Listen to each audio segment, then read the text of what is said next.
नमस्कार दोस्तों, ईश्वर सदैव आपका भला करे और आपकी झोलियाँ ईश्वर के आशीर्वाद से हमेशा भरी रहें। तो दोस्तों, आज बात करेंगे शकट चतुर्थी व्रत के बारे में। देखिए, इसको बहुत जगह पे भारत में शकट चौथ, तिल चौथ भी माना जाता है और इसके पीछे मान्यता है कि जो भी माताएं इस व्रत को करती हैं उससे उनके जो बच्चे हैं वो दीर्घायु होते हैं। और इसकी जो दो कथाएं जो मैं इस वीडियो में आपको बताऊंगी वो कथाएं भी इसी संबंध में बताती हैं। इसके अलावा बहुत जगह पे इसे तिल चौथ इसलिए कहा जाता है क्योंकि इस दिन मान्यता है कि अपने घर में तिल चटकानी चाहिए, अर्थात अपने घर में तिल से बने कोई पकवान भी माताएं और बहनें बनाती हैं। इस दिन भगवान गणेश जी की पूजा का विधान होता है।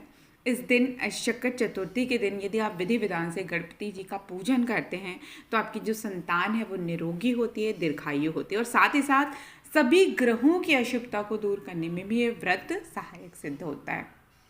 यदि किसी महिला की संतान वास्तविक रूप में बहुत पीड़ित हो या कष्टपूर्ण स्थिति में हो तो इस दिन आप निर्जल उपवास रखें और चंद्रमा को अर्घ्य देने के बाद ही और गणेश जी की पूजा करने के बाद ही जल अर्पित करें और भगवान से प्रार्थना करें अपने संतान की निरोगता के लिए। तो ईश्वर की कृपा से संतान निरोगी हो जाती है। साथ ही साथ आप इस दिन सुबह स्नान ध्यान करके भगवान गणेश जी की पूजा करें। सूर्यास्त के बाद स्नान करके स्वच्छ वस्त्र पहनें। गणेश जी की मूर्ति के पास एक कलश में जल भर कर रखें। धूप दीप नैवेद्य तिल लड्डू शकरकंद अमरूद गुड़ और घी अर्पित करें। बहुत जगह पे तिलकुट का बकरा भी बनाया जाता है और पूजन के बाद तिल से बने बकरे की गर्दन घर का कोई सदस्य काटता है। और बहुत सारे स्थानों पे तिल से बने हुए लड्डू या पकवान बनाने का बहुत ज़्यादा विधान है। देखिए, ये जितने भी व्रत त्यौहार हैं सांकेतिक रूप से हमें विभिन्न चीज़ों से जुड़ने और उनसे प्राप्त होने वाले लाभों को बताते भी हैं। इसके अलावा मान्यता है कि शकट चौथ व्रत चंद्रमा को अर्घ्य देने के बाद ही पूरा माना जाता है।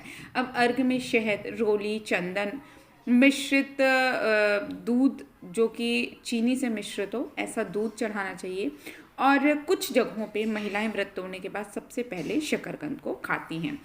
देखिए, इस बार यदि बात की जाए कि जो शकट चौथ का व्रत है उसका शुभ मुहूर्त क्या है, तो देखिए जो शकट चौथ का व्रत है इस बार 31 जनवरी 2021 को मनाया जाएगा। साथ ही साथ यदि चंद्रोदय की बात की जाए तो 31 जनवरी को 8:40 पे जो चंद्रोदय है अर्थात जो विशेष समय होता है चंद्रमा को अर्घ्य देने का वो उस समय ही पड़ेगा जो 8:40 पे है। और माताएं और बहनें जो हैं वो चंद्रोदय के बाद चंद्रमा को अर्घ्य देने के बाद ही व्रत को खोलती हैं। और जो चतुर्थी तिथि की जो समाप्ति है वो 1 फरवरी 2021 को 6:24 पे होगी। इसलिए जो व्रत है, व्रत करने का समय है, व्रत खोलने का समय है वो 31 जनवरी 2021 को ही रहेगा, जो कि रात के 8:40 तक इसका शुभ मुहूर्त है। इसके बाद आप इसकी पूजा कर सकते हैं, चंद्रमा को देख के अर्घ्य दे सकते हैं और उसके बाद अपने व्रत का पारण कर सकते हैं। देखिए, माना जाता है कि भगवान गणेश जी की पूजा बुध और राहु से संबंधित सभी दोषों को भी दूर करती है। इस दिन यदि आप गणेश जी को पीले वस्त्र पहनाते हैं और विधि विधान से भगवान गणपति की पूजा और आरती करते हैं, शाम को चंद्रमा को अर्घ्य देकर व्रत का पारण करते हैं तो बहुत ज़्यादा उत्तम लाभ मिलता है। प्रसाद में श्री गणेश को तिल और गुड़ का भोग यदि लगाते हैं तो वो और भी उत्तम माना जाता है। शकट चौथ की 2 पौराणिक कथाएं हैं। पहली पौराणिक कथा के अनुसार इस व्रत की ही वजह से भगवान गणेश जी के जीवन पे आया बहुत बड़ा संकट टल गया था और इसी वजह से इसका नाम संकट चतुर्थी पड़ा। और धीरे धीरे प्रचलन में बोलते बोलते लोगों ने इसका नाम शकट कर दिया, जबकि ये था कि संकट टलना अर्थात संकट चतुर्थी। उस संकट के कटने की वजह से जो गणेश जी के ऊपर संकट आया था जिसकी वजह से उनकी गर्दन कट गई थी और जब वो पुनः लगती है वो फिर से जीवित हो जाते हैं, इसी वजह से इसका नाम संकट चतुर्थी पड़ा। अब देखिए, इसकी कथा है जो कि बहुत प्रचलित है, ज़्यादातर लोग इस कथा को जानते भी हैं कि एक बार माता पार्वती स्नान करने गई। अब स्नान घर के बाहर उन्होंने अपने पुत्र गणेश जी को खड़ा कर दिया और उन्हें रखवाली करने का आदेश दे दिया और कहा जब तक मैं स्नान करके ना आऊँ तब तक तुम किसी को भी आने मत देना। गणेश जी ने माता की बात सुनते हुए किसी को भी अंदर नहीं जाने दिया। तभी भगवान शिव जी वहाँ आ जाते हैं और वो उनसे अंदर जाने के लिए कहते हैं, लेकिन गणेश जी पूरी तरह से जिद पे रहते हैं कि मेरी माता ने मुझे कहा है कि कोई भी अंदर ना आए। अब भगवान शिव इस बात से बेहद आहत और अपमानित महसूस होते और वो बहुत ज़्यादा गुस्से में आकर त्रिशूल से भगवान गणेश जी की गर्दन काट देते हैं। अब स्नान घर के बाहर जब बहुत ज़्यादा शोरगुल होता है तो माता पार्वती दौड़ती हुई आती है और देखती हैं कि गर्दन जो है गणेश जी की वो कट गई है। तो देख के वो रोने लगती है और उन्होंने शिव जी से कहा कि वो गणेश जी के प्राण फिर से वापस कर दें। इस पर शिव जी ने एक हाथी का सिर लेके गणेश जी के सर पर लगा दिया और उस दिन संकट चतुर्थी ही थी। उसी दिन से महिलाएं बच्चों की सलामती के लिए माघ माह के कृष्ण पक्ष की चतुर्थी को गणेश चतुर्थी का व्रत करने लगी। इसके अलावा एक अन्य कथा भी प्रचलित है। व्रत कथा के अनुसार किसी नगर में एक कुम्हार रहता था।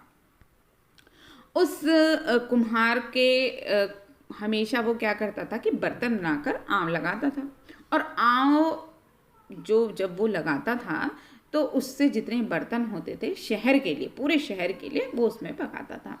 लेकिन एक बार की बात है कि जब उसने बर्तन बना के आमा लगाया तो आमा पका ही नहीं। परेशान होकर राजा के पास गया, बोला कि महाराज न जाने क्या कारण आमा पक ही नहीं रहा। राजा ने राज पंडित को बुला लिया। राज पंडित ने कहा कि हर बार आवा लगाते इसमें एक बच्चे की बलि दिया करो, आवा पक जाएगा। अब राजा ने आदेश कर दिया और एक तरह से बलि प्रथा उनके यहाँ प्रारंभ हो गई। अब क्या होता कि हर परिवार में से एक बच्चे की बलि, जब भी आवा बनता लगाया जाता तभी बच्चे की बलि दी जाती थी। हर बार लोग दुखी होकर अपने एक बच्चे की बलि के लिए भेजते थे। कुछ दिनों बाद इसी तरह एक दिन एक बुढ़िया के लड़के की बारी आई।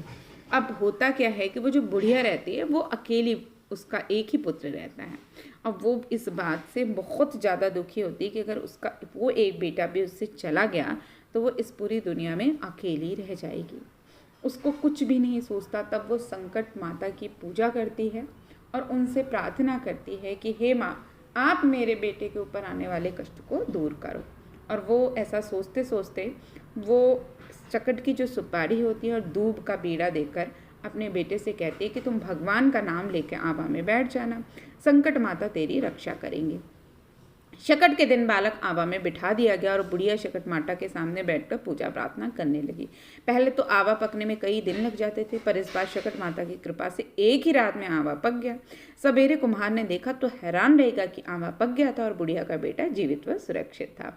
संकट माता की कृपा से नगर के अन्य बालक भी जी उठे और उस दिन राजा को अपनी उस गलती पे पश्चाताप हुआ और उसने इस प्रथा को बंद कराया। और उसके बाद नगरवासियों ने माता संकटा की महिमा स्वीकार कर ली और तब से आज तक संकट माता की पूजा और व्रत का विधान चला आ रहा है। तो देखिए, जो हमारी ये व्रत कथाएं वो हमें बताती हैं कि जब हमारे जीवन पे कोई भी बहुत बड़ा कष्ट आता है तो अगर हम पूर्ण रूप से समर्पित होकर अपने आप को ईश्वर के निमित्त समर्पित कर देते हैं तो कोई न कोई शक्ति या किसी न किसी चमत्कार के द्वारा भी वो हमारे आने वाले संकट को दूर कर देती है।